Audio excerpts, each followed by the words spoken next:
Welcome to Hedwigs Army.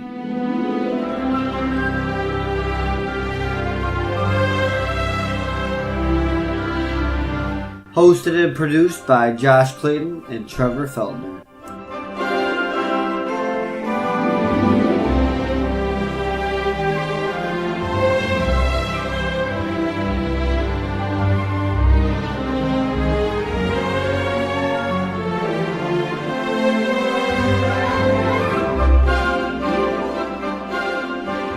I solemnly swear that I'm up to no good.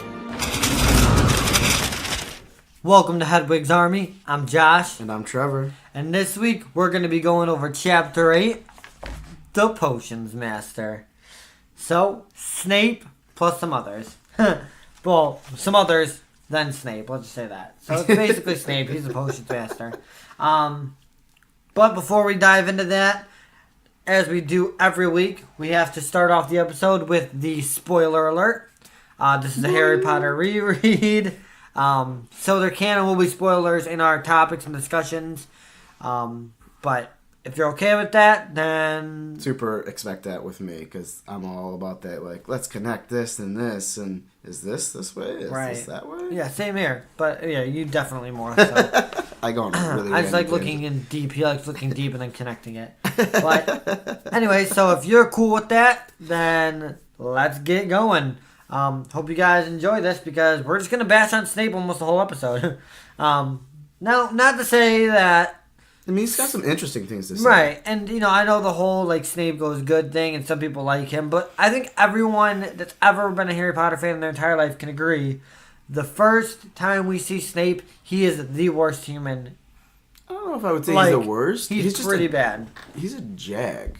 So, if you like Snape and you're like, oh, they're going to bash on Snape the whole time, now just know, it's not because we don't eventually like Snape, not saying we do or don't. I'm just saying, what he is right here, right now in this chapter, he's a piece of garbage. He just is. I guess I'm going to defend Snape a little bit here before we get into summary. And I kind of feel like even though he gets a lot of flack for the way he treats Harry, and don't get me wrong, I totally agree. The way he treats Harry, I would hate him. But the way he does his classes... But it's not just Harry, though. Right, but I'm saying, the way he runs his classes where he's like, you need to focus, you need to take notes, you need to do... I was making connections... Okay, but then he does things... between another teacher... No, because then he does things in, the 5th book where Harry literally does his potion correctly, and then Snape is like, oops, vanishes the whole thing.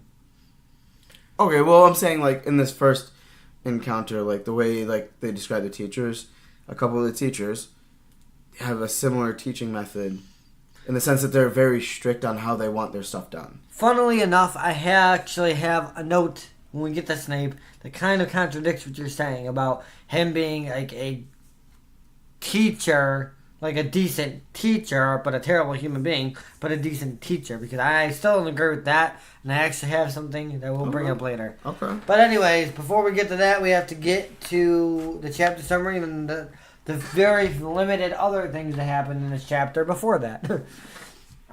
So, here we go. The chapter opens with whispers following Harry everywhere he goes. He gets annoyed by the whispers and the fact that he gets confused by all the staircases and secret passages and has trouble finding his way to class.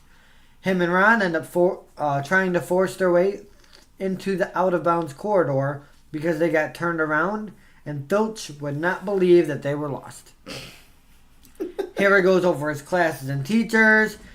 He explains the history of magic is the most boring class and the only class taught by a ghost. By the way, I have a cut on my tongue, so if I'm not speaking super clearly, I apologize. It's kind of hard to talk with it. So, then he goes on about Transfiguration and that Hermione was the only one to make any progress on day 1. Everyone had been excited about Defense Against the Dark Arts just to realize it was basically a joke with Quirrell teaching it. Friday morning came and Harry and Ron made it to the Great Hall for breakfast without getting lost.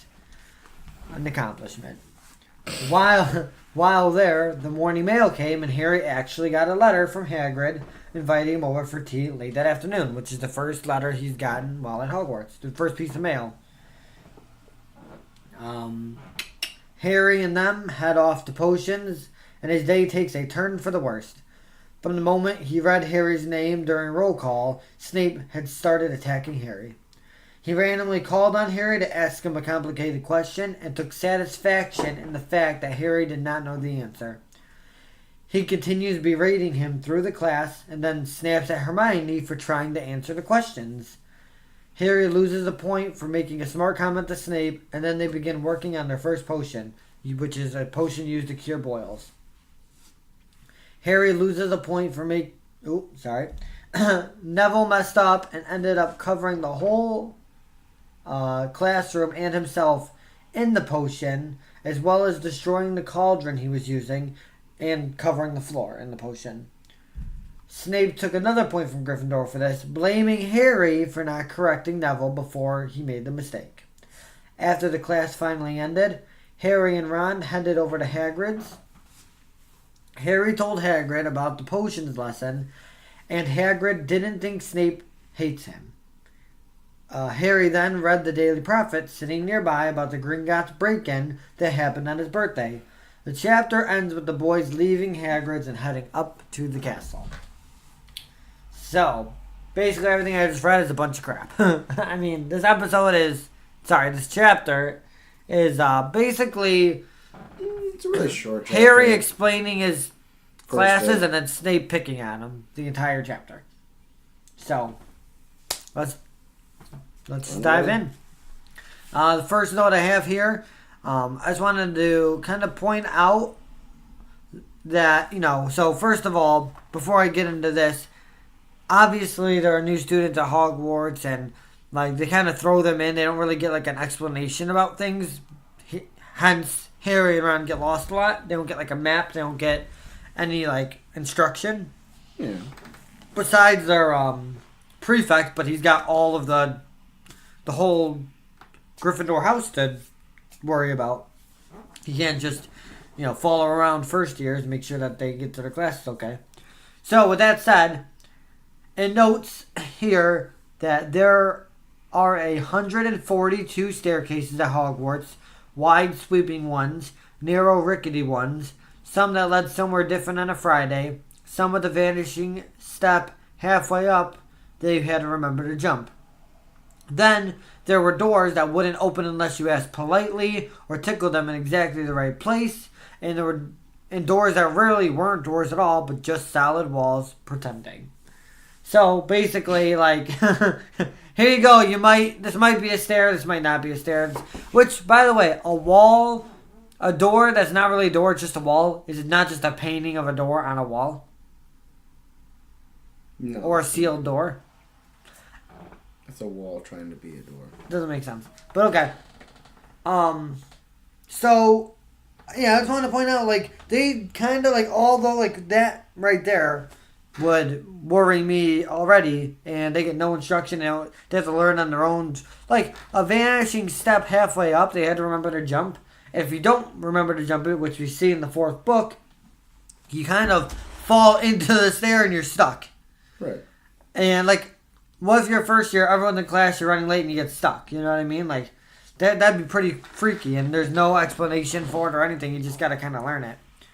So I just thought that was interesting because, it just kind of shows you, your first look at, the quirkiness of Hogwarts and how different it is than, regular schools and places already, besides the magic. It's just, not only is there magic learning going on, but Hogwarts itself is magical.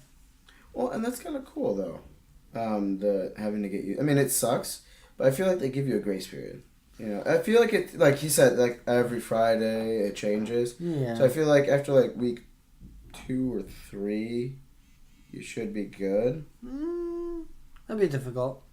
I don't know. I get your point, but, I remember it would take me weeks in high school just to remember where my classes are on the first day of, the first week of high school. And this is, completely different, because not only do you got to remember where the classes are, but you got to remember not to fall in the hole on the stair and not to take a certain staircase on Friday or you'll end up somewhere different. Right. Just seems kind of crazy. But, Anyways, moving on. I mean, I would enjoy it, especially like the vanishing step. Like it'd be kind of cool to like learn those steps. Well, yeah, I mean, it's and I want to know, how does he know that there's exactly 140? Well, steps? I think it's more just like the narrator telling you than it is Harry himself.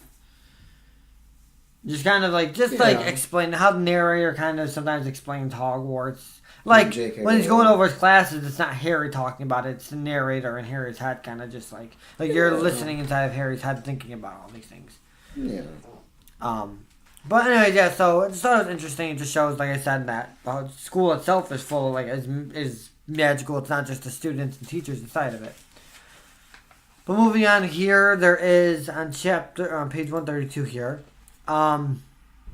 There's a quote here. It says, "Coats that Harry was sure the coats of armor could walk," which isn't strange in Hogwarts. I don't think we ever get like a reference until much later in book 7. Yeah. When that was even the guard. No, does that that was happen in the book itself, or does that just happen in the movie? Well, it happened in the book, but I don't know if they specifically say the coats of armor take arms. That she turned the statues to life. But I think some of those statues are coats of armor. Well, yeah, but I mean, they're different. Statues are statues. The coats of armor are coats of armor. Because in that game that I've been talking about, there was a part where some of the coats of armor actually moved. So, like, my guess is, like, they... Well, yeah, I mean, I'm sure they do. I'm just saying... that'd be kind of creepy, though. Right, yeah, that's what I'm saying. It's not weird that they do. That's not why I made the note, not because the coats of armor can walk. That doesn't weird me out at all. I'm just pointing out. But it made me think, like, why do the coats of armor walk? Like... Probably something similar to what we see in Book 7, where when they get called upon, they... Well, yeah, but, like, the statues don't move until they're called upon. You know what I mean? So why, like, are the coats of armor possessed or whatever?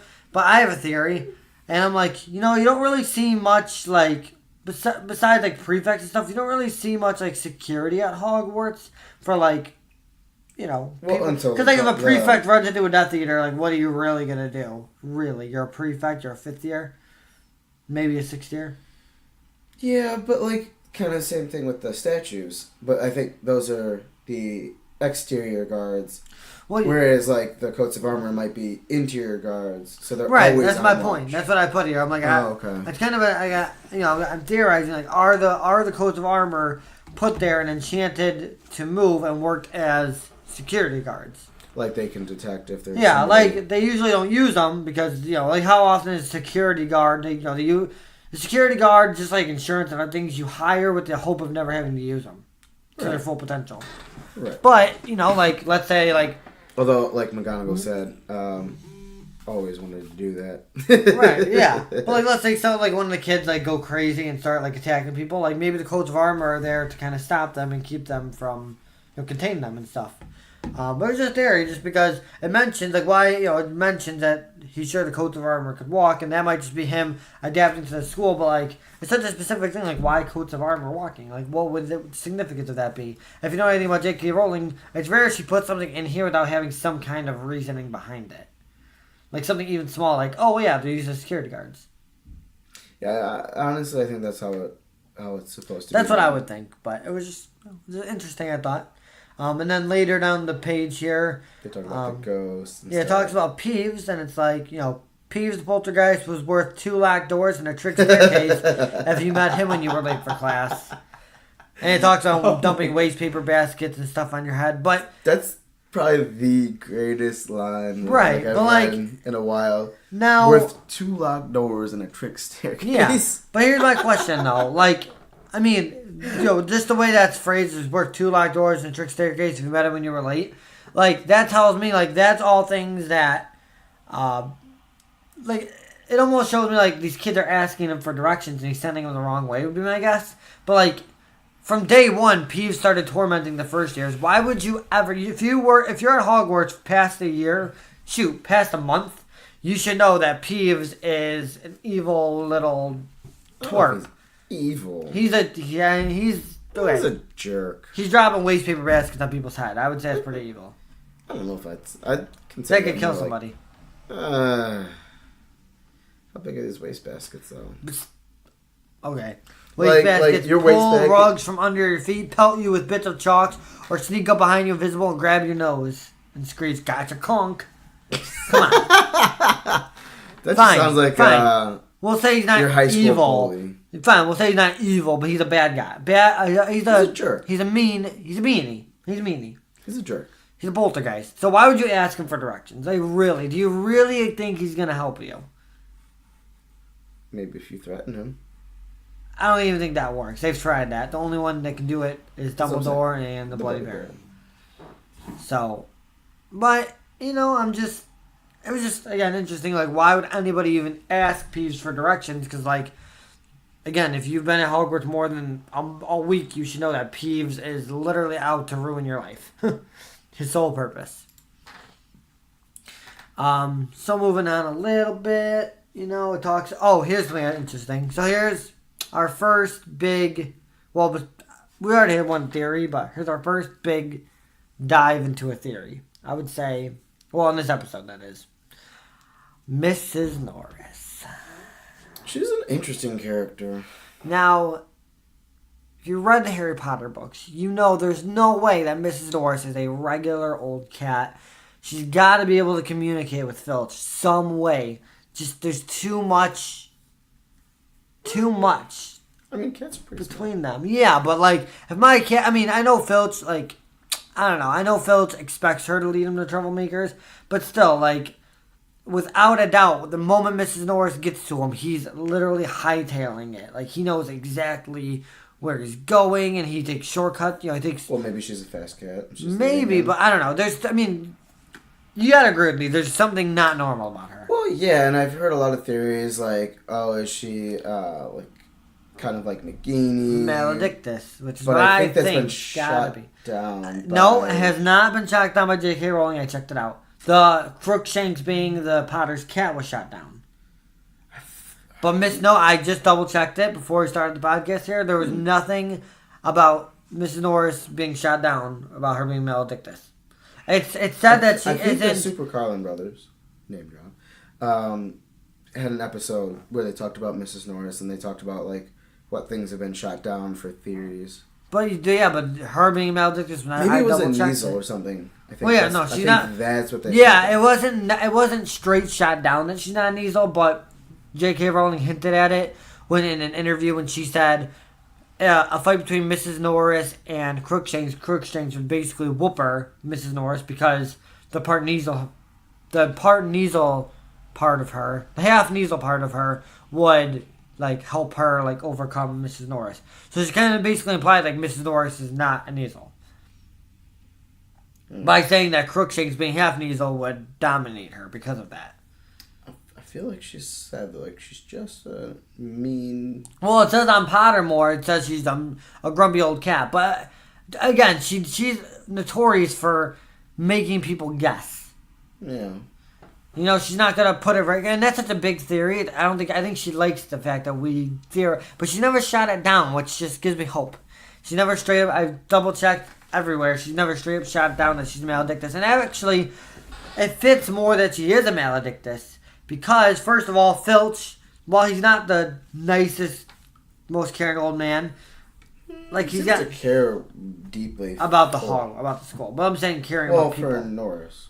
Well, yeah, okay, yeah. But that's my point. That's the point. So, I'll get into it. Now, he's obviously not a nice, caring old man to most people. And almost anybody. And he, I think at one point he says, like, that he's fond of capital punishment for kids. Yeah, he's that's a little he won't do. He wants to hang them by their thumbs and torture them in the basement. 11-year-olds. Which we talk about later in this book. But anyways, let me get to my point here. So he's not, obviously he's not like a winner, but he's never been with a woman that we've heard of. I've done some research on him. I have not seen him be with any type of woman. He doesn't have like family that we see or anything like that. The only person he has is Mrs. Norris. Now, you could just argue and say, okay, he's just a cat person, but humans need physical human interaction. It is weird how her title is Mrs. Not exactly. Miss. Right. Mrs. Now, as if see, for she's me married though, or something. it gets confusing because people think that, oh, it was Filch's wife. I don't think so. I don't think so for a couple different reasons. One, I mean, why would she be called Mrs. Norris? That's the most obvious one. Yeah. But also, like, what was the other thing? There's something about it. So, we'll go back to it. But, so, first of all, she's obviously smarter than your average cat. Yeah. And it's J.K. Rowling specifically said that only women can be a maledictus, which doesn't prove that she is, but doesn't deny that she is, because she's obviously a female cat. She's got, like you said, the name Mrs. Norris, which just doesn't make sense for a cat.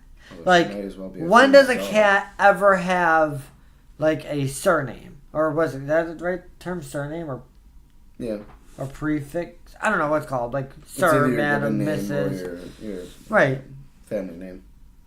And but like I was saying, the biggest thing is there's no recollection of him being married or him having like children or a person's life or having friends or anything like that, except for Mrs. Norris. But like, he is crazy. Don't get me wrong. Maybe he's got one of those weird relationships like Aberforth with goats and stuff. Maybe, because Aberforth's a good point to bring up.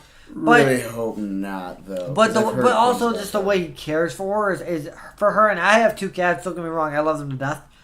But the way he cares for her seems like it's more than just a human pet relationship. Like, and like I said, the connection they have, like, it just doesn't make sense. Like, again, you see that a connection similar to that between Voldemort and Nagini, but we know Nagini's a maledictus now. Spoiler alert! Holy moly! That was a big Crimes of Grindelwald spoiler alert, so sorry about that, guys. Hopefully it doesn't ruin anything for you. But since the cat's out of the bag, no pun intended, we know about Nagini, so it's not far-fetched to say that Mrs. Norris is the same thing. Because again, there's nothing that proves it necessarily, but there's nothing that really denies it. There's no backstory about her being born or anything like that, or to a cat or anything like that. Yeah. And also,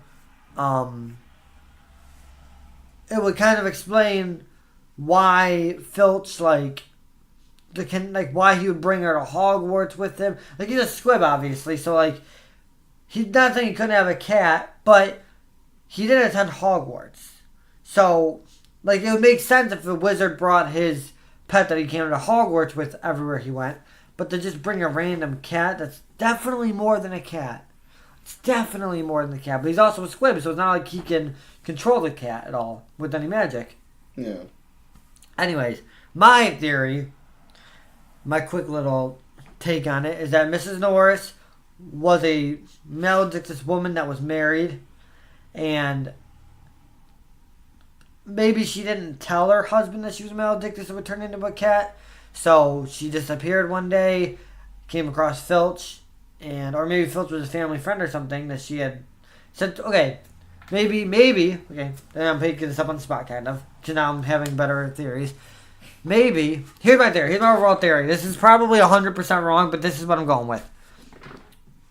This is headcanon for me. Canon in my own head. Okay. So, I hear it. I listen to other podcasts, they talk about stuff like that. But anyway, so I'm thinking, Mrs. Norris was a witch, but she was married to a muggle. She never told the muggle she's a witch because she was embarrassed. But she also was a maledictus, had the blood curse, and she knew one day she would have to tell him, or she would turn into an animal, probably a cat. Maybe she knew he was a cat.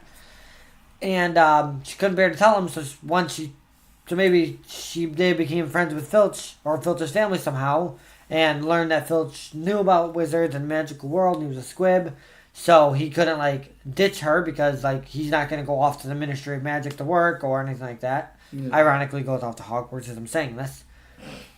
But, so she, confides in him, so that when she does fully become a cat, he takes her and is to, care for her. Okay. And then ends up moving, and then maybe it becomes too much because maybe she's too magical of a creature.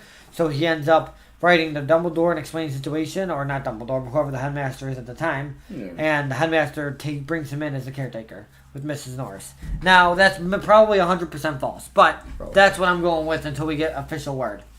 So, that's my theory on the whole situation. We're going to move on from Mrs. Norris, though. And I think Trevor's up to bat here, right? What page are you looking at? 133? Yeah. Okay, I also we can go over some of the teachers. Okay, well, I just have the Wednesday at midnight. The, what is that? That's a great time to be up for your class. Is midnight. The study the night skies at Wednesday what if at you had midnight. a class at like 4 in the morning? Like, Right. Yeah, and then see, the only problem I have with that is, like, you're keeping 11-year-olds up till midnight and then having to get up early or for classes on Thursday morning. Which it doesn't say that what time they get up. It also doesn't say they have, like, a late start on Thursday. So, you like... I guess, I think, like 6 or 7 in the morning, probably. Right. And I can't remember, I think...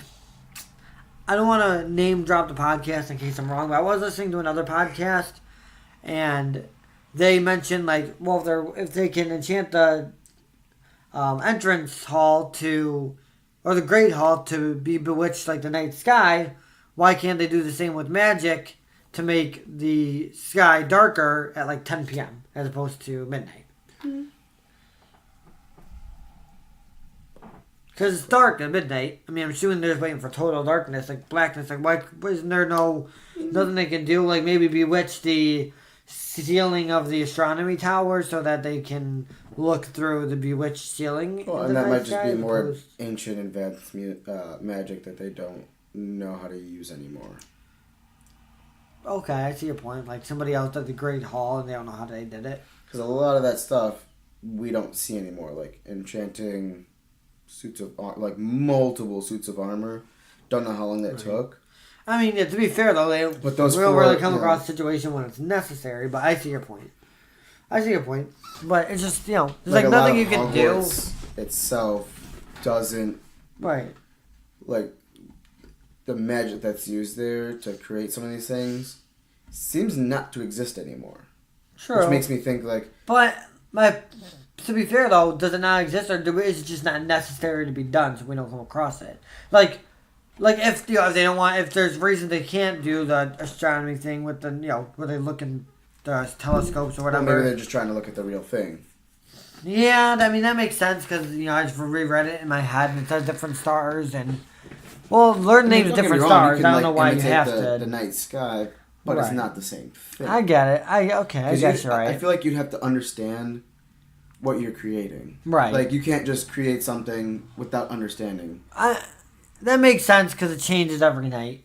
So I guess that does make sense. I don't mean to, bring an anime into it, but, like, there's an anime called My Hero Academia, and in there's a person who has the ability to create, like, non-organic items, but to use it, she has to know exactly how it's made. Right. Which gives me, like, maybe that's why they can't actually create, like, an actual night. I mean, they can create, like, an illusion of the night sky, but they don't, unless you have, like, all the working knowledge. Like, okay, like, in current day, like, you can tell, like, oh, yeah, Venus is going to be closer to us on this day, on this year. Right. Assuming it doesn't get knocked out of gravity or something like that. So, basically, Yeah. Basically, you're like, shut up because it's not the real thing and it changes every night. I'm not saying no, I get it. I mean, it makes sense that you said it. Like, that does make sense because it changes every night, so they can't, like, it's not like one thing that they can just put in a picture and it's the same every night. Yeah. So I guess because it does say, like, the movements of the planets and things, which you would have to see, like, happening day after day after day. But then, at least agree with me on this one. Why not make it Friday night? Yeah. Like, why middle of the week have to get up for classes early, blah, blah, blah. Why not do it on Friday? And then, like, if they want to get up early and go to breakfast on Saturday, great. If they want to sleep in, great. And they kind of give, like, when these happen, like, 3 times a week. They go out to the greenhouses. This would probably be my favorite class.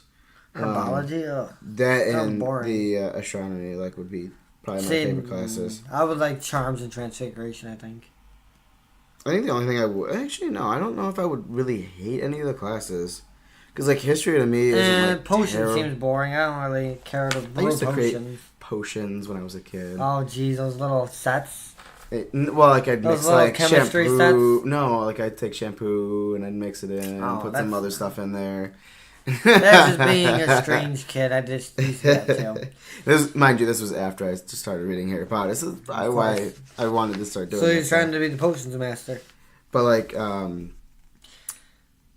when it says herbology, it says like they meet 3 times a week at the greenhouses, and I love the way they describe Professor Sprout, a little dumpy witch. Yeah, a dumpy little witch. Like that's just. Yeah. I mean, I don't know whether to feel bad for her because it feels insulting. Like, are you calling her chubby? Because you could just say like, yeah, she's an overweight lady. I don't know. Right. It's just a very interesting way to describe somebody. Right. And I've actually, it's funny because I've been listening to a podcast called Potterless. Okay. You've listened to it a little bit. Yeah. I've been listening to it again. Shout out to Potterless. But We just keep name dropping people. yeah, there's name dropping everybody. We're just gonna name this episode the name drop. So the name drop episode. But no, we so the guy in that, Mike, he always likes to joke around and kind of harp on the fact that J.K. Rowling's word choices in this series are not the best. Like I think I can't remember what the point was, but he's talking about like doing something like saying words, but it says like something about like, well, I'd rather not say the word on this podcast, but the phrasing she uses is not appropriate. Let's just say that. I'll tell you after the podcast. I'd rather keep that type of language off our podcast, but I could probably guess. it's pretty like He's basically inappropriate. calling her use of language really crummy. Yeah, really concerning.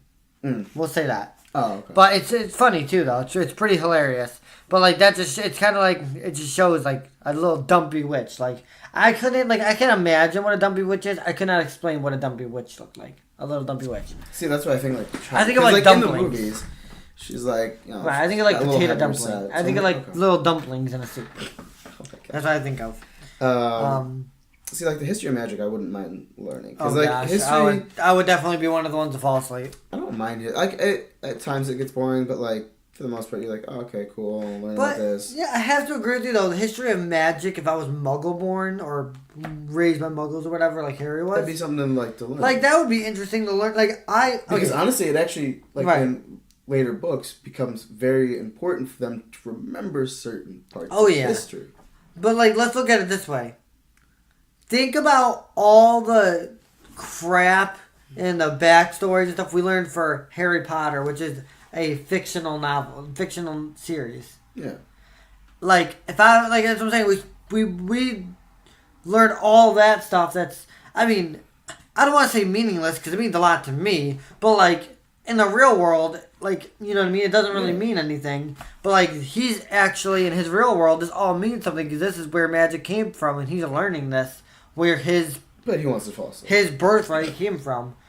Anyway, I get wanting to fall asleep and stuff, but like, I think I'd be more interested. Like I'm interested in learning all this. Like I'm about to go over in a second here who these Emmerich the Evil and Ulrich the Oddball are, and like who cares? That I highlighted because I wanted to know about them. But before that, like I love how they describe Professor Bin.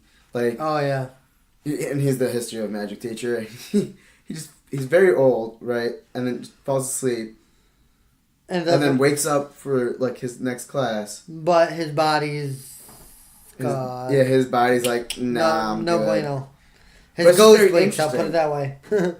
And it almost lends itself to describing just how, like, I guess boring and monotonous it is. Because, like, he got so used to a schedule that, like, even after death, his body was like, I just want to keep continuing to teach this stuff. Right. Like, that's impressive. Yeah, and I want to That's make... dedication. Yeah, I want to kind of make a point that Trevor made me think of here. So, to all you teachers out there that are listening to our podcast, I know there's many, many, many of you.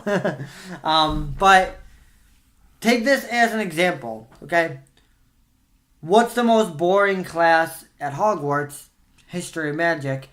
And yet it's the only class that literally is so stuck to repetition schedule that he dies and his ghost still continues the repetition schedule because it's just the same every day.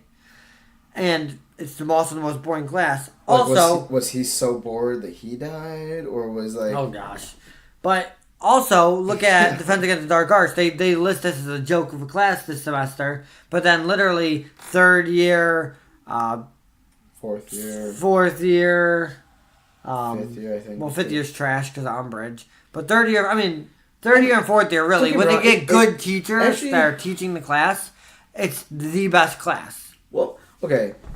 In their fifth year. But nothing changes. Granted. Umbridge is teaching them. But, on the other hand, Harry takes it upon himself to basically be that teacher. True. Yeah. Okay. So, alright. I give you that. It's not entirely boring because they learn a heck of a lot from him. Right. And all things you would normally learn in Defense Against the Dark Arts. And I think if you have the appropriate teacher. In books 6 and 7, we don't get as much because that's when Harry's like trying to build up to get to that final battle. Right, so right. The whole 7th year, he's not even there. Yeah, so. the 6th year is basically like oh yeah, school, no. Whatever. No, 6th year is Snape. Snape, yeah, and that's a joke. I wouldn't say it's a joke. It's a joke. Because he teaches them about stuff. And he seems like he knows what he's talking about, obviously. We'll talk about that when we get to the 6th book, but I think it's a joke, personally. But that's in 18 years. Well, okay, considering all the professors that have taught, Quirrell is a joke. Right. Lockhart, dear God, don't get me started on that man. Wait, okay, Lockhart's joke. Quirrell, I'm going to give Quirrell the benefit of a doubt because we know how it ends up for him and we know why he was that way. Yeah. But Lockhart, I'll give him not a benefit of a doubt because he's a... Can't really give Lockhart a benefit of a doubt. But no, Lockhart's just... there's theories that, Yeah. The only reason he got hired was so that because people could find out that how horrible much of a joke he was. And also there's theories that Dumbledore's had a really big sense of humor and he's like whatever. But yeah. Anyways, that's weird. Have a sense of humor. Right. Anyways, just my point is, if you have the right teacher, any class can be learned with students can be excited for any class with the right teacher. Or the right teaching method. It's not even the right teacher, it's the right teaching methods. Because any teacher can do it. You just have to relate to the students. Right. What does Lupin do? He does things to relate to the students, and it's the best Defense Against the Dark Arts class in all 7 of Harry's years. 6 of Harry's years, whatever. Anyways, moving on, because that's just a big tangent that's Moody's not bad. But he's not even Moody, though. He's not bad, but... It's a great way for them to learn, But it's bad in terms... what you're going to come up against. Right, but that's, the opposite, though. It's a good class, but it's teaching you the wrong things. You don't need to... you should be teaching them the 3, Well, it's... spells, but... trying to defend yourself against dark arts. Right. You should learn about the 3 unforgivable curses, but you shouldn't use them on students to teach them. Okay, don't get me wrong. I get where you're going with that, but, And it wasn't even really Moody. So. No, but I'm saying, in terms of literally what the class is called and what he taught them. Right, he basically taught them exactly. I know. I'm saying I get it. I'm just saying. Went about it the wrong way. Again, we're not even in the 2nd book, so let's just hold those because we can't sit here all day talking about different books. Yes, we can. So let's move on a little bit here. Speaking of Emmerich the Evil and Uric the Oddball, I feel like those are ogres. So Emmerich the Evil was a short-lived but exceptionally aggressive wizard. He was once the master of the Elder Wand. With it, he terrorized the south of England in the early Middle Ages. He was slaughtered in a ferocious duel against Egbert the Egregious. Egregious, thank you. I think. During the history of magic lesson, he also got mixed up with Uric the Oddball, and let's find out why. Uric the Oddball was a medieval wizard who became famous for his eccentric behavior, such as wearing a jellyfish as a hat and sleeping in a room with 50 pet auguries. He is considered to be one of the weirdest wizards in history, and as such, is often the punchline of wizarding jokes. Don't understand why kids get those two mixed up because they're nothing alike. Probably just because I'm assuming they're learned at the same time, so they just forget which is which. I thought they'd be a little more alike, but I guess not. Yeah. And then you get Flitwick. Great teacher to have as a charms teacher. Kind kind of funny that like he has to stand on books. Like why wouldn't you just charm your desk to be smaller? Right, or wear stilts. Yeah, like there's no magic that can help grow you, really. Well, I think he's actually part dwarf.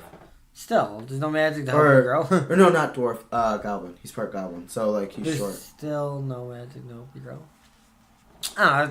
Maybe not, but maybe he likes being small. Who knows? Maybe he's like Yoda. Right. Which one? He kind of is. The first Flitwick or the second Flitwick? If we're talking about the movies. I'm kidding. He changes. The actor changes. I just thought it was funny. Anyway, really? The first one, he got like big white, crazy hair, and then the ones after that, he's just like black hair and short. Anyways, I'd have to rewatch it. It's been a very long time since I watched it. Trevor is not really a Harry Potter fan, just so you guys know. I'm just kidding. I'm kidding. Well, but no, like Flitwick, McGonagall, they're very good teachers. Right. McGonagall is obviously very strict, but I think considering like what's happened in her life, I'd probably be the same way. Oh yeah, if you don't know, I recommend looking it up. Again, I want to make a McGonagall episode later, but she's got a very sad backstory. She does. Her backstory is insane, but the way she like teaches. But she's a wonderful witch. Like she's. Oh yeah, she's very motherly. Such an accomplished witch. She's like motherly, like very stern. Right, like, stern, but she's got your back. Yeah. Hundo. Unless you even to like, people who aren't in her house. Right. You know. Yeah, I mean like she's even fair. Malfoy, I think she's fair. Let's put it that way. And I hate to keep bringing up a different book, but like the whole thing with Malfoy and Moody, where Moody turns him into an animal, and she's like, no, chill, you don't get to do that. Right, that's what I'm saying. She's a fair teacher. She's right. She's I think, but that's what makes her a Gryffindor. I think that's one of the few teachers that are actually that we get to see are fair. I wouldn't say a lot of them aren't fair. I just don't think that they're going to like go out of their way to make sure everything goes right. fair. We don't get to see like if they're strict or not. Right. I mean, we kind of do, but like not to the degree of McGonagall and Snape. Right. Yeah. Those seem to be the two like polar opposites of each other. Yeah. Well, yeah, and they're all like Gryffindor and Slytherin are polar opposites, so it makes sense. Right, but I'm saying like in sense of style, like they're both very strict. Right. But like you said, Snape has a little bit different way of going about it, where like that doesn't seem fair. He's very partial to his own house, whereas McGonagall is like, hey, I'm gonna treat all of you the same way. Right. I mean, yeah, that's what I'm saying. McGonagall's fair and Snape's a jerk, basically. And then you have Quirrell. Right. So this is where I have some notes on Quirrell. So do I. So, it starts off because it says his classroom smelled strongly of garlic. Now, here's where my first question comes in. Reading... And they say, like, it's... Like, everybody thinks that it's to ward off a vampire. Right. But that's my question. That's where my questioning comes from. Now that we've been through the series, we know what really happens and things like that. My question is, did he really even run into a vampire? Or is that just a ploy that he made to come up with... Like, was that a story he came up with to kind of deter the fact that he has Voldemort on the back of his head? I feel like part of that is, but part of it is like maybe Voldemort, because he doesn't take off that turban very often probably. Maybe he doesn't get to clean his head as often. Right, but... So maybe like that's a... Maybe it's small, but I mean they specified multiple times garlic. It smelled like garlic. And he came up with the story about the vampire, so makes sense. But that's what I'm saying. Did he really... Like, is the story about him running into the vampire real? First of all, vampires, we learn later in the series, like, they're not, like... They don't really play a big... Yeah, like, they're not... We don't get to see them. Yeah, it's not like running into, like... A troll. A mobster. Yeah. Yeah, or a troll. It's like, they're just humans, just like werewolves. Like, you run into a werewolf doesn't mean that they're going to transform and eat you.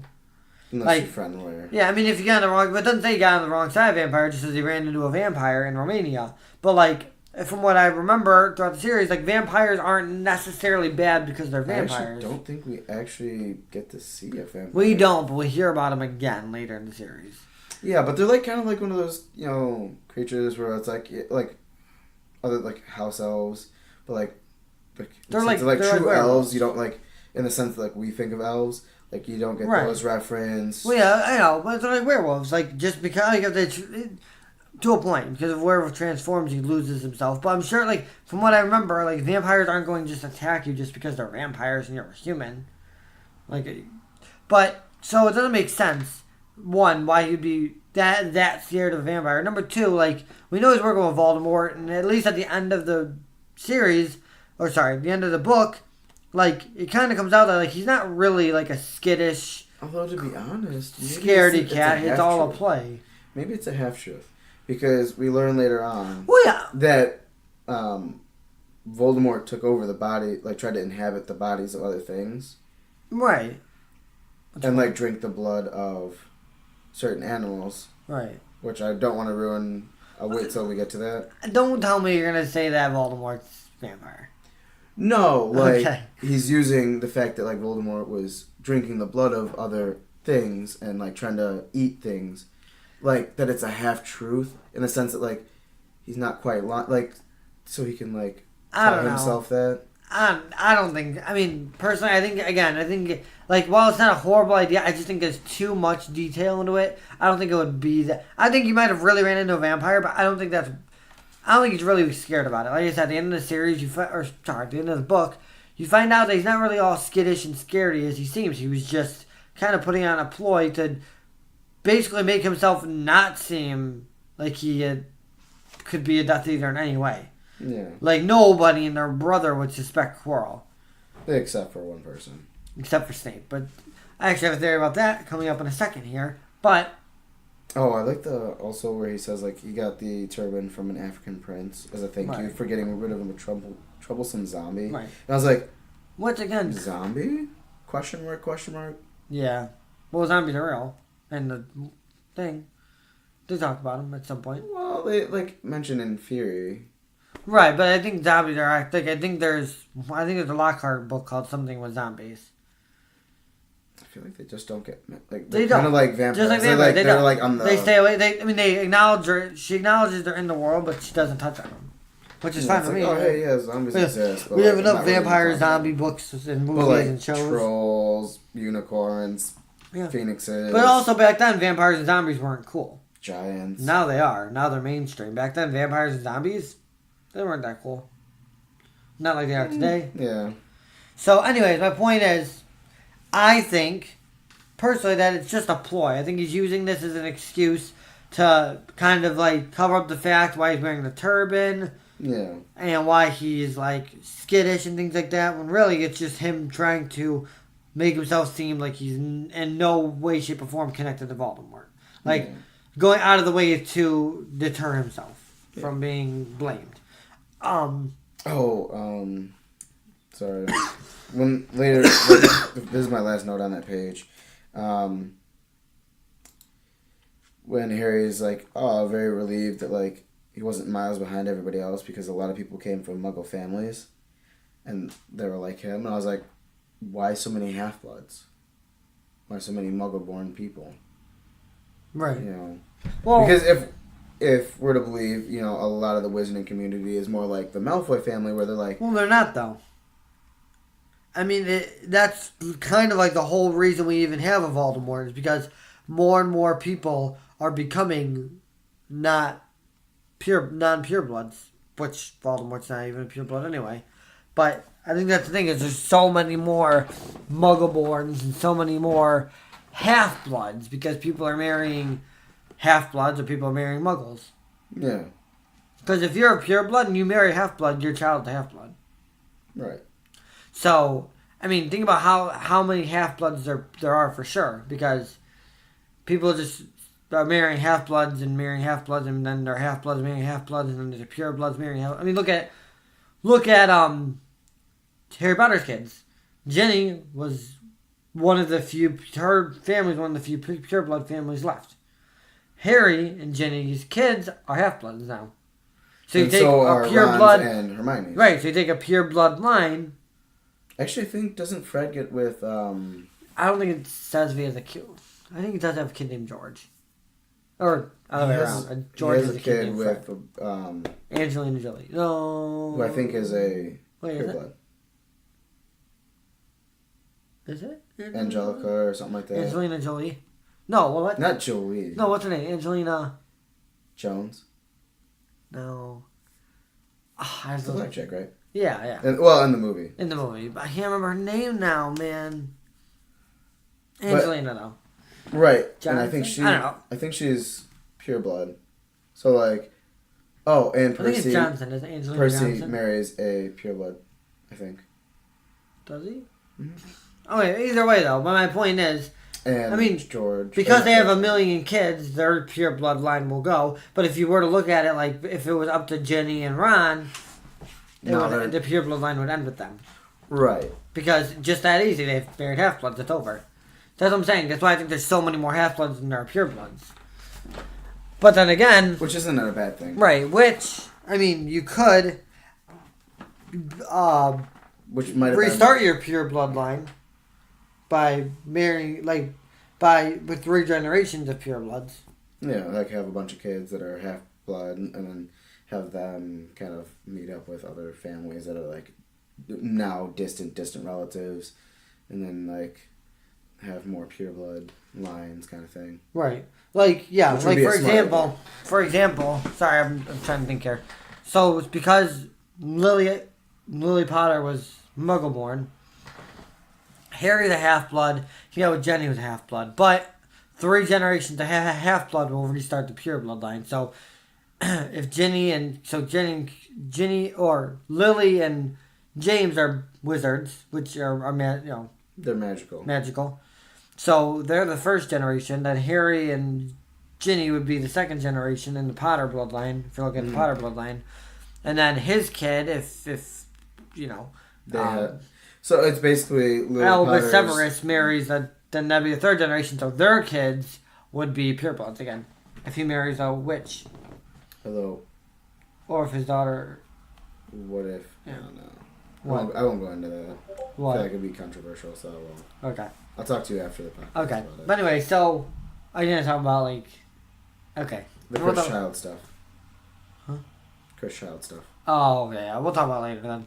But anyway, my point is, so while there could be more purebloods in the future, that's why we have so many half-bloods, which it makes sense kind of because there's so many theories I want to talk about, but they relate to Crimes of Grindelwald. We'll get there. Once Crimes of Grindelwald's more out of theaters and more active in the community, we'll be able to talk about it more openly. Yeah. I just don't want to, it's still relatively new. Do you have anything on 135? Because I do, and it's the note that Hagrid gives him. That's like, okay, Hagrid, you live on the grounds of Hogwarts, right? Oh, I almost made a note about this, but I let it go. Why would you just not show up? You know, and I did have 2 theories on that. Like, you do walking enough, right?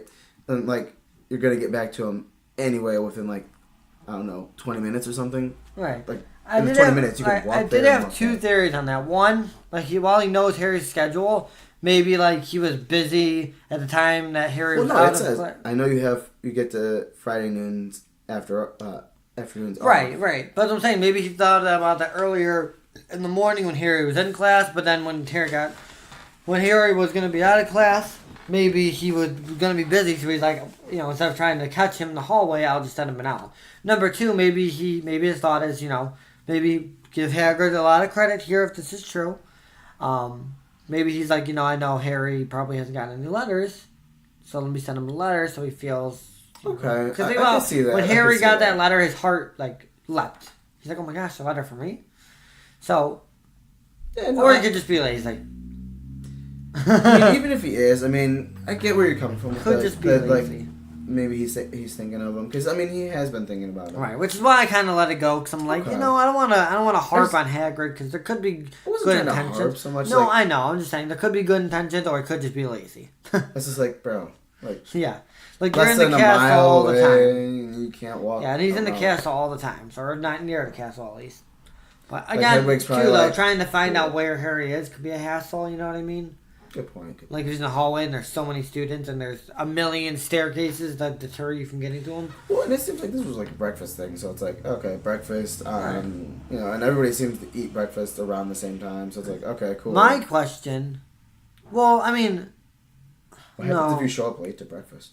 Do you get food or do you not get food? Well, I mean, I'm sure you get food still. It's magic. It probably just appears. Yeah, but like, what if it's not a scheduled time? Like, if they schedule probably not. meal. Like school, you know. If you miss breakfast, you don't get it. Once they put it away, it's away, you know. Well, then I'm saying, like... I'm sure you don't unless get it. you're Like, in, get up early or don't with get... the house elves. Right. It's It's also a little different because it doesn't specifically mention if they have food in the common room. So maybe there's just always food available at the Great Hall if you want it because you need to eat. I don't know. But my point, going back to Hagrid real quick, is I'm kind of curious, how did he get the letter to Harry? Because there's two options. One, he either sent an owl to the owlry with the letter to give to Hedwig, or he walked to the owlry to give the letter to Hedwig. But if you're already walking to the owlry, why not just walk up to Harry? So exactly. Yeah, that's what I'm saying. Like, come on. I think we're thinking way too deep into a letter that was obviously a plot convenience there. Yeah, I was just like really like, yeah. Come on. I know, I get it, but yeah, I think we need to move on off that because I think we're just thinking. I mean, Hagrid's also not like, I love Hagrid to death. So don't get me wrong, but he's not the brightest of the bunch. You know what I mean? He doesn't make the smartest decisions ever. So, anyway, so let's get to the meat of the chapter. Yeah, the Snape. We're on that same page, like. And I really don't want to harp on Snape too long because no, I'm not gonna harp. We're gonna do it for the entire series, but I just have a couple things. I mean, there's not much here other than him being a jerk. So. Well, there's a couple theories. No, there's things to talk about. Don't get me wrong. I'm just saying, you know. I want to know how we were arguing earlier about like that he's not like it says even when it starts out like Snape like Flitwick started the class by taking roll call. Yeah. And like Flitwick paused at Harry's name, so it's like, oh, okay, cool. Well, you're doing about the same thing as any other teacher. You're super strict. But okay. But you also kind of have like favoritism. So. Let me stop you right there. It says it in the book. It's no, I know. No, I know. It's canon. I know. You can't. But there's two differences, big difference between Snape and Flitwick. Now you gotta think. We're talking about 11-year-old kid. This is not a full-fledged adult that concepts everything you throw at him or that understands it all the concepts you throw at him. She's 11 years old. So when Flitwick stops his name and like falls off his books or whatever and gets all like giddy, like that's flattering and that's like, oh cool, Harry Potter, make him feel good. He's an 11-year-old kid. He's nervous and he's like, cool. Although I will argue this, okay? Like everybody else, because even at the beginning of this chapter, he's like, okay, everybody's just talking about me. They're so amazed about me. Ooh, yay. Can somebody just be real with me? Right. And like the two teachers that seem to be real with him are McGonagall and Snape. Even though Snape is treating him like crap. I completely disagree with you. I don't think Snape's being real with him in the least bit. And here's why. Harry knows exactly why Flitwick had his reaction. Because he's famous Harry Potter. He knows why he's famous because he defeated Voldemort, okay? He knows that. He doesn't know the full extent, but he knows what he needs to know enough to understand Flitwick's reaction and not be confused by it. Snape, literally from the very first Harry Potter, our new celebrity. Now he's not, and Harry's not stupid enough. He knows he's not saying it in like a he's obviously saying cheerful, it modest voice. He's saying it as a Now there is absolutely, positively no reason for Harry to know why Snape's treating him this way. No. But I'm saying, like, he's not like, oh, cool, you're a celeb. Like, I understand where you're coming from, but, like, the fact that he says, like, celebrity, okay, cool, I'm not going to treat you like that you're on a pedestal. I'm going to treat you, granted, like crap, but, like, I'm going to treat you not like you're a celebrity. Which is crappy. Okay, no. It's crappy. Don't get me wrong. Let me stop you there, real quick. Because McGonagall doesn't even stop at Harry. McGonagall doesn't even acknowledge the fact that Harry's a celebrity. She keeps it straightforward and fair in her class. She's just another kid. That's how it should be done. If you're not going to, if you're not going to help lift Harry's spirits, if you don't got anything nice to say, don't say anything at all. If you're not going to help lift Harry's spirits by being like, Harry Potter, oh my gosh, and fall off your books, and then Harry's like, wow, that was flattering, then just keep your mouth shut. Because, first of all, there's no reason to tear an 11-year-old kid down. He doesn't even know why he's famous. Like, he doesn't even remember why he's famous. Number two, everybody and their brother that knows the Harry Potter series knows that he's not doing it because, I'm not. If Draco Malfoy was a celebrity, he would 100% treat him differently. He's not doing it because he's a fair teacher. He's doing it because he hates Harry's father.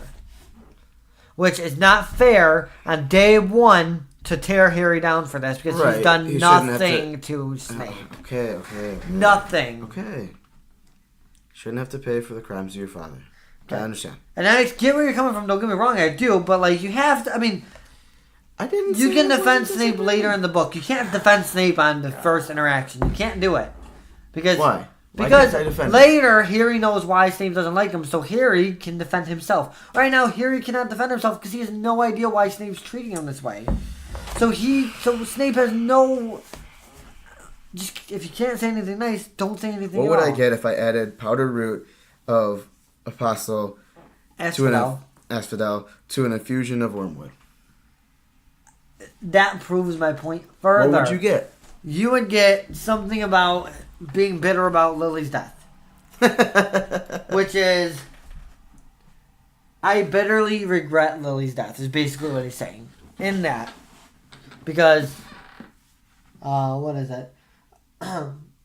Asphodel is a type of lily, meaning my regrets follow you to the grave, and wormwood means absence, and also typically symbolized bitter sorrow. You combine it, you get I bitterly regret Lily's death. Which I think, in J.K. Rowling's defense, is a great way to, like... in the very first book. To secretly, like, hint at, You don't learn about this until, literally, like, if you think about it... Because, like, it shows that, like, on some level, even though he treats him like crap, I'm not disagreeing about that. But the fact that, like, Snape slips in some of these, like, ways to say, like, even though he doesn't understand it at the time, he's like, hey, I loved your mother. I hated your father. Still okay. But, like, I loved your mother. Like, the fact that she slipped that in... Wait, but here's the thing, though. It's beautiful. First of all, this is an 11-year-old... Dude, okay. I'm sorry, he's an 11-year-old kid. Great, you slipped it in. What does that do for anybody but your darn self? You're literally the most selfish person I've ever met. Not you, Snape, but you know what I mean? Number two, I would agree with you and be like, fine, you know what? He did put it in there, but he... By J.K. Rowling. Oh, yeah, it is. Definitely. To drop a hint that, like... you don't figure out the actual meaning. I would agree with you that it is a hearty effort by Snape to put it out there. Great, even though nobody knows the wrong way, but the meaning behind it. That's the thing. He goes about it by literally asking Harry these questions to make him look stupid, and then clearly famous and everything. Literally tries to tear him down so that he gets off of his high horse that he doesn't even own the horse yet. Harry, there's no high horse. Yeah, but I mean, as crappy as it is also, like, it'd be a good thing for him not to be on a high horse. Right. Interesting. But I'm just saying, you know what I mean? Like, no, I totally if you want to do that, if you just want to put that out, like, teach the kids that. Obviously, he meant to teach it to him in the first lesson because he brought it up, and then he's like, take notes. Or why aren't you taking notes? But... Right. Like, then just teach the class like a normal teacher. Teach them. Don't ask an 11-year-old basically muggle-born, muggle-raised student what these mean when you obviously he's not going to know. Well, even if he did, he'd have to only reason you're doing it, meaning for it. Yeah, but... To even understand it. But he's asking these, because there are answers to these questions. It's not just the meaning behind it. There are actual answers. Right. But, like, you're using this gesture to say I bitterly regret your mom's death to bring Did you literally say bitterly? Oh, I thought you said I bitterly regret your mom's death to tear down the child. Like, what? Okay. He's a sadistic. Although it also shows just how cunning Snape is. Like, here's everybody else, and like in terms of like hard work, effort, and all that other stuff that he does behind the scenes, like it just shows how much more of like in terms of intelligence that Snape is I compared to am everybody. not questioning Snape's intelligence Like I'm saying, like in the least bit. He is one of the like when you first get most to meet him, power- you're like, I feel like when we first read through, as kids, we're like, we didn't quite understand. We're like, well, yeah, there's a lot of things piece we of didn't crap. understand. But We then, didn't even like, know why he was mean to Harry. right, but like as an adult, and you like read these lines, and you're like, to not only know that yes, that's a potion that you could create, but also that like the other meanings behind Right, it is but- impressive. Okay, that's what I'm saying. It's intelligent, but the way he goes about them are literally take away all of the smartness behind it. So, okay, just agree with me here. We will get into Snape many, many times, but please, you have to agree with me here. Okay, that, I will agree with you that an 11-year-old being treated like crap. Yes. Okay. Yes, so agree with me. Okay. In Chapter 8 of Harry Potter and Sorcerer's Stone, Snape is Kind of a jerk. the worst. He's just the worst. He's just the worst He's a right douche. now. He's a douche. He's a jerk. I'll give you that. He's me. He's okay. I'm gonna move on because we're gonna talk about Snape What would much more, and there's Where would I look if I told you to find me a Bezoar? which is answered. I don't remember what the answer was. Goat. Yeah, but I think it has like another meaning. I don't Also, think so. the other thing. I tried looking up. I don't think it does. Also, what's the difference between monkshood and wolfsbane? I didn't There find is no anything. difference. They're the same. Yeah, thing. they're the same thing. And there's no like meaning behind that. That was just him trying to tear Harry down even further, which Like, I have here. But at least that first one, like, granted it was tearing him down, but like the fact that he started off a conversation giving a coded message. That nobody knows and uses it to tear down the son of the person it's about.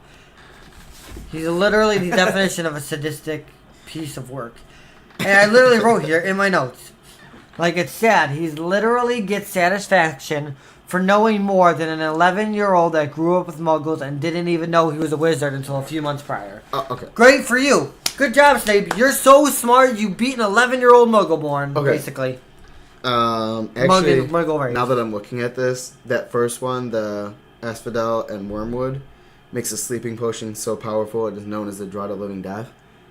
How interesting that he picks that potion. Yeah. Because if you think about it, He's a piece of crap. What? like his regret of basically being the reason that Harry's parents died is still living with, like, he wishes he Not had Harry's him. parents. Well, Don't lie. Okay, Lily. He wants James dead more than anything. He's sad that Lily's dead, yes.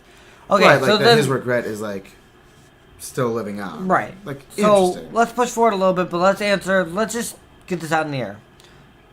What is your opinion of Snape between now and through the end of the series? Does it change? Or what do you think? I think it slowly changes. So what is your opinion at the end of the series of him? I feel he's kind of like Dumbledore for me, but like in the reverse. Not in terms of power, but I'm saying like in ideal, because like Dumbledore, when we first meet him, is presented as like this guy who can't do any wrong, who is always looking out for Harry. But then in the end, we kind of get to see Dumbledore for who he truly is, like that he always wanted power, and then like we get to see a darker version of Dumbledore. Whereas like Snape starts out as this jerk, still ends as a jerk. I mean, Dumbledore ended as still a dude who was looking out for Harry, but also kind of in the background looking for himself. But like Snape, you start out not liking him, but then like at the end you kind of feel bad for him because a little part of you feels bad because you're like, okay, I can understand, like, you hated Harry, but like you loved his mom. You wish there had been like the whole story between like he tried to be with his mom, and for a while there it seemed like it was gonna happen, and then she fell for obviously James Potter. So he calls her a mudblood. Yeah, that was his mistake. I think if he hadn't done that, okay, there would have been a better chance that like. So what is your without comparing him to Dumbledore? well, it's not a bad comparison. I'll get in that in a sec. What's your opinion of him as a human in death? Do you think he's redeemed? Not completely, no. But I feel like there's factors that speak volumes about like how messed up as a character as he was. Like as a person, like that it wasn't just I'm straightforward, like I want everybody dead. Like that he had this other side to him. But for whatever one reason or another, he was okay with everybody basically hating him. Okay. So not that he's like completely good, but that he's not completely evil either. Like he's like this really sad character. God, see, it's hard for me. Okay, so it's sad in the sense that like he never really chooses. Like he tries to choose a side, but like he wants the other side so badly that like it's a sad middle ground. Like he's not.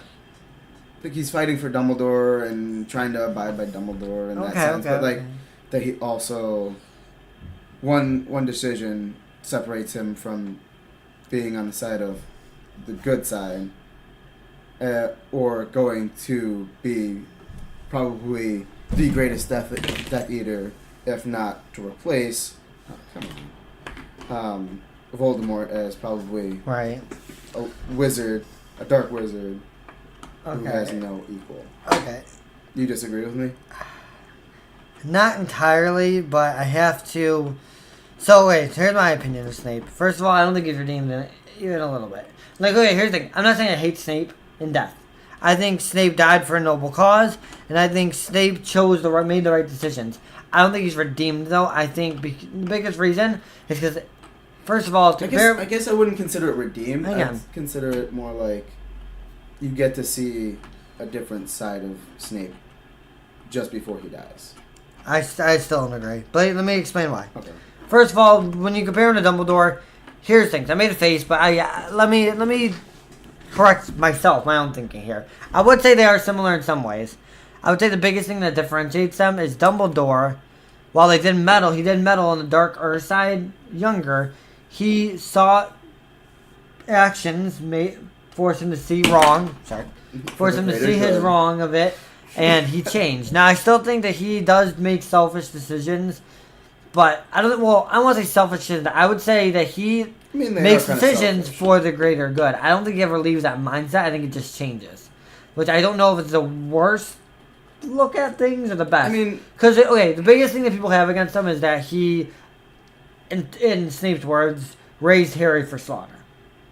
But you have to remember too, though, is it worth getting honest, cuddly? Like, I was with when Snape said that. I was like, when you think about it, that's not a terrible way to put it. I mean, but you basically like make him seem like, oh, life's all good, and then like just before you die, you're like, eh. So I'm trying not to forget what I'm trying to say here. Sorry. It's okay. I just really want to get this out. So my biggest thing is, I don't disagree that they raised him for slaughter, quote unquote. You have to think about it. Everyone talks about the greater good like it's the worst thing. I think there's a right and wrong way to do greater good. Grindelwald's way was wrong. But when you talk about Harry Potter, his destiny was to defeat Voldemort. And if that means that he has to die because he's a Horcrux in the process, everyone's like, oh, you should have told him right, oh, blah, blah, blah, blah. Well, Dumbledore, first of all, had an idea, even if it's a small suspicion, it's worth giving it a shot, that if Harry died giving himself up, that there's a chance he could come back. Okay. Second, even if that's a 1% chance, it's better than a 100% chance that Harry has to die. Second, you have to remember, if he told Harry might not go through with it because he might be scared of the fact that he has to die.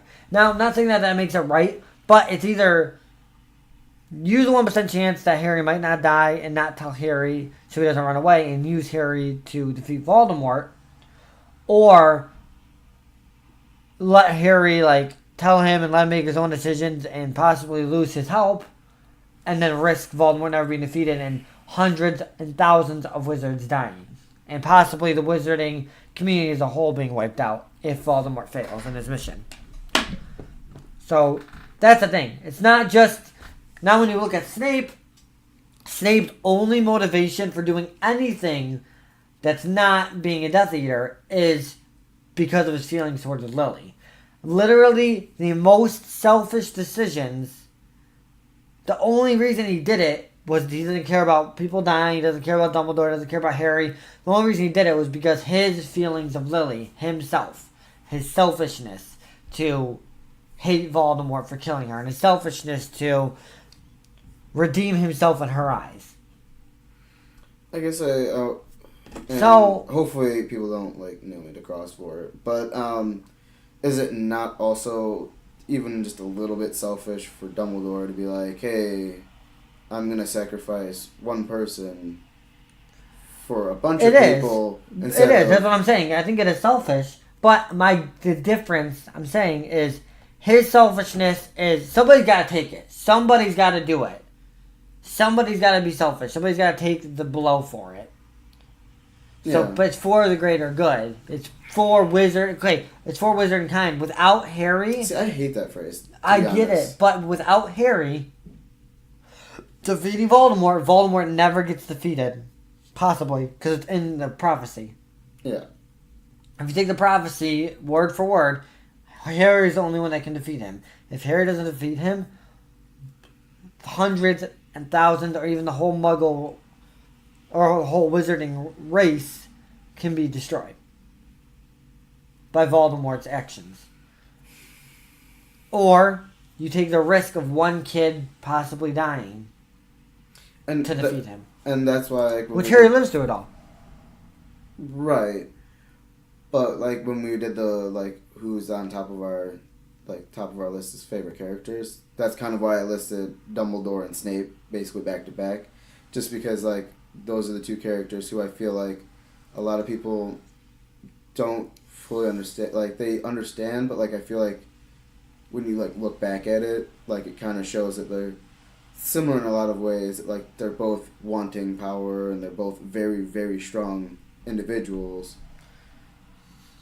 I feel like sometimes they're misunderstood. I don't know. I guess here's my breaker. Here's where it breaks apart for me. Dumbledore, you put Dumbledore and Snape next to each other. We're going on a tangent. That's okay. That's okay. It's the whole point of this chapter. They both went out of their way and risked their lives and did extremely dangerous things to get to the same conclusion. Right. There's no doubt in our minds. Right. But it's to get to this. Yeah, it's to get to the same conclusion to defeat Voldemort. However, the reasoning behind it and the Snape did it. I think Dumbledore was probably the only person that can convince Snape to do what he did. Well, I don't even think so. Lily. If Lily doesn't die, Snape does not change sides. If Lily does not die to Voldemort, Snape does not change sides. If Lily... I mean, it's all down to Lily. It's all based on the actions, the fact that Lily died to Voldemort. Now, there's no one thing that keeps Dumbledore from risking it all to defeat Voldemort. There's not one thing that would change it. It's not the death of his sister that makes him do it. It's not a death close to him that makes him do it. It's not his hatred for Voldemort that makes him do it. It's literally him wanting to save the wizarding world. And hundreds and thousands of wizards and witches. No, I understand that. So, take those two apart. Now, let me look at... Now, that's where I think they differentiate as being similar. Now, I do think they're similar, but I think that's the big difference between them. Now, if you look at Snape, the reason I don't see him redeemed is because he didn't do it. He didn't change, oh my god, I want to be a good guy now. He had every opportunity to do that. He didn't change, oh my gosh, I want to be a good guy. Let me, Percy. Percy, I think, redeemed himself. He was a complete... Jack. Yeah, jerk. To his family. He was the worst. He was one of the worst good guys, quote unquote. He's I want to escape my family name because my family. Yeah, he was completely unbelievable. But he came back. He came back because he saw the wrongest of his ways, and he was there for his family when they needed him most. Snape, till his dying breath, the only reason he did what he did at all was because of Lily. So without Lily, Snape is not helpful in any way. Till his dying breath, he didn't have a change of heart or anything. It was all because of his regret for Lily dying to Voldemort's hands. And if Voldemort died, I can't say that because everyone thought Voldemort was dead. I still think Snape possibly knew about the Horcruxes. I think that's where Dumbledore found out about them. And he knew that Voldemort rides power. But that's a different tangent for a different day. Yeah, I feel like Snape... I mean, we can't discount just how intelligent this man is. I mean, in the movie, we get to see just how, like... And this goes back to like the McGonagall and Snape being two sides of the same coin. Right. Like in that... After this, I want to wrap up the Snape tangent. But go ahead. Yeah. Okay, go ahead and finish what you're saying.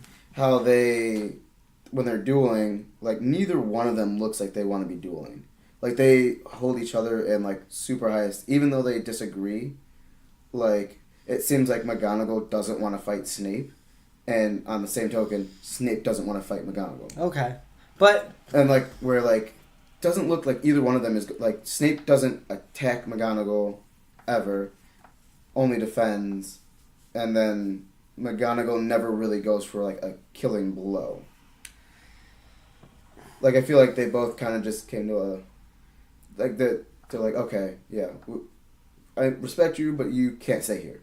Right. Was now, where McGonagall was going, and Snape was like, cool, I totally understand. I want to still be here. I don't think McGonagall respects him in the least. I think she just didn't... Like, what is she going to do? When you see it, like, in her eyes, she just doesn't seem like she really wants to... Like, they're not Oh, friends. are you kidding me? I see hatred in her eyes when I see that scene. I see hatred. But, anyways, because she doesn't know that he didn't really kill Dumbledore. Although it was impressive, though, how he killed two freaking people. I know. I know I keep going back It's to your that, favorite part of the whole series, we know. No, not my favorite part, but, like, it's still... It just goes to show just how impressive Snape is as, like, just a duelist and a wizard overall. Right. So, I want to touch on I have 2 points for what you just said, and then we'll end the Snape topic, and we'll make our Snape episode soon. One... First of all, the look I don't take for canon because I don't remember. I will look it up later. I don't think it says that he's showed any sort of holding back or regret in the book. I think it's just in the movie, which you can't take that for canon because that's just acting. Because if you take that for canon, then you gotta take the what's the name of the Goblet of Fire for canon, which is the biggest disappointment I've ever seen. Although that never actually happened. Exactly, that's my point. That's why I don't see it as canon. So I don't see that Snape looking at her. I can't take looks and things as canon in the movies because it's just an actor being an actor. But, and I don't remember if it says anything like that in the book. I don't think so, but I could be wrong. So I'm just pointing that out for the movie. Number 2. Now, it's hard with Snape because he was on Dumbledore's side. Whatever his reasoning was, he was. So I think, like, the reason he didn't want to attack and fight McGonagall was out of his respect for Dumbledore. Yeah.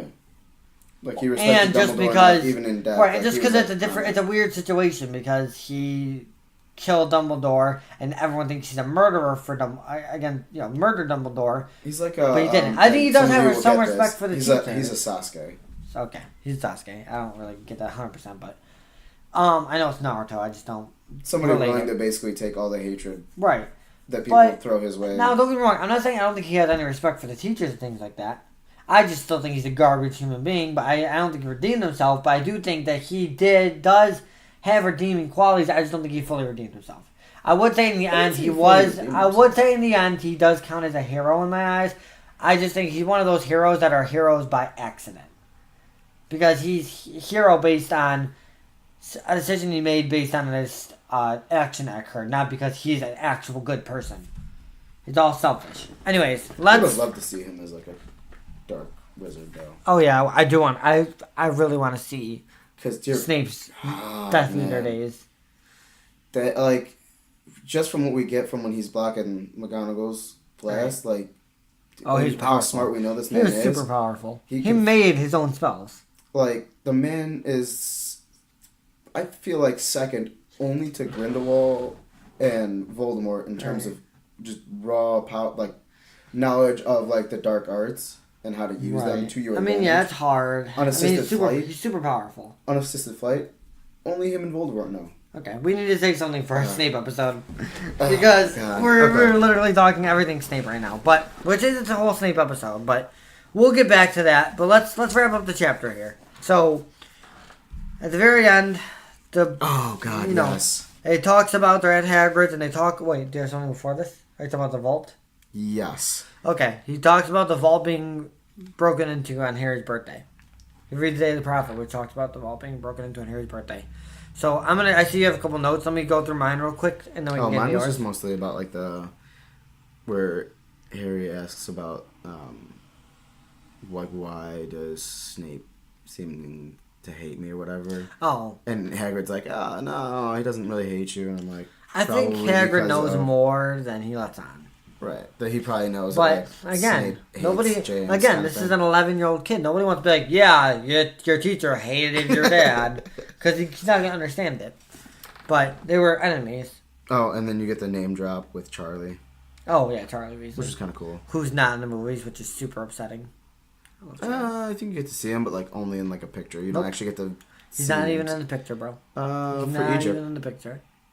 What do you mean? When they go to a trip to He's Egypt. not in the picture. Really? Nope. What? Yep. Oh, okay. They actually had an actor for all that. They cut him out.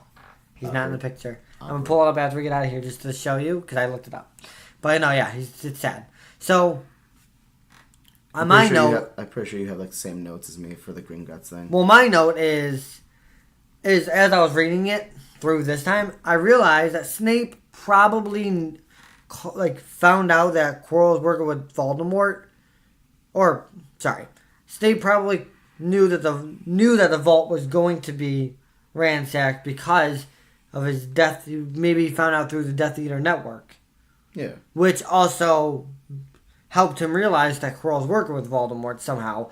Maybe because that might have something like that might come differently. But I think based on this alone, the fact the vault, I think maybe he found out it was going to be robbed through the grapevine of Death Eater network. Right. Which is because otherwise, what's the coincidence that Dumbledore's having him take it out of that vault that day and then it gets robbed that day? I mean, maybe he's like, hey, you're going to be in Gringotts. Can you do me a favor real quick? But I don't know. I feel like Dumbledore knew that it was going to be robbed that day and knew that they had to get it out, but they couldn't do it too early because then it might find out, he wants... Right. I think Snape plays a part in that. And I think it's him telling Dumbledore that it's going to be ransacked based on his network. Yeah. My That's thing really all was I have. and it comes up even later in the book, because it's the whole Gringotts thing, hey Hagrid, remember how I was telling you that, it was a little bit messed up? Did you just drop a kid off and nothing? Hey, I'm just going to leave you. Really, dude? Yeah. This only, furthers that whole, you shouldn't be leaving a kid who's super famous, doesn't know he's famous, for what reason, right. Really, alone, by himself, anywhere, but, even more specifically, in Diagon Alley. Right. Really, dude? Come on. Right. I mean, yeah. Because Harry could have gotten, snatched, could have gotten We talked killed. about it earlier, even, literally, whoa, what if Death Eaters happened to be there? Well, there was one, because it got robbed. Yeah, come on, dude. Really? How easy could that have gone terribly wrong? Yeah. So explain that to Dumbledore. And Quirrell even knew that Harry was there because he ran into him. So if he saw him alone, which maybe he was even keeping an eye out, maybe he just didn't catch him. If he saw him alone, who knows what he would have done. Well, yeah, Harry had wandered off to a part of Diagon Alley that just wasn't as busy. Right. That could have been the end of Harry as we know it. But yep, there's the book. All right, guys. Well, that was a great series. So Harry's dead now. Sorry. But yeah. Voldemort wins. And then Harry even talks about the when Hagrid emptied the vault, he's like, "Oh, was that the vault they were after?" Not knowing exactly what vault. Right. And I think that's also kind of thrown in there just to for the reader to be yeah, this is gonna come up later. Just, hint. Hint. But yeah, that's all I got. What are you thinking? Is that it? You got some of those touches. Oh, the rock cakes were funny. Oh yeah, the rock cakes. I do plan on talking about those later on, but God. it's just like I would love to. I really figure wanted out to the get recipe. the snake bag on them. I don't know if I want to eat it, but like it'd be kind of cool just to see what it looks like and break your teeth. So yeah, but I think that's all we got for this chapter. Yeah. So again, like I said, there's a couple classes. Everybody hates Snape, and then they visit Hagrid for the first time. There's a chapter. There's a chapter somewhere for you guys. No. But yeah, I mean, I think that's it for the chapter, and that's it for this episode. So thank you guys all for listening, as usual, and keep your ears and eyes out because after we record this, we're gonna take a little eating break. Then we're gonna be right back to record our Crimes of Grindelwald episode, and then we have a little surprise coming on the YouTube channel. So just keep your eyes out on that. Check out the YouTube channel so you guys can see that. But without further ado, until next week when we're doing chapter 9, the Midnight Duel. Yes. Until next week, Mischief Managed. We hope you enjoyed this episode. If you want to help out the podcast, please head over to iTunes and leave a rating and review. Also, please subscribe to the Hedwigs Army YouTube channel and follow us on Twitter at Hedwigs_Army.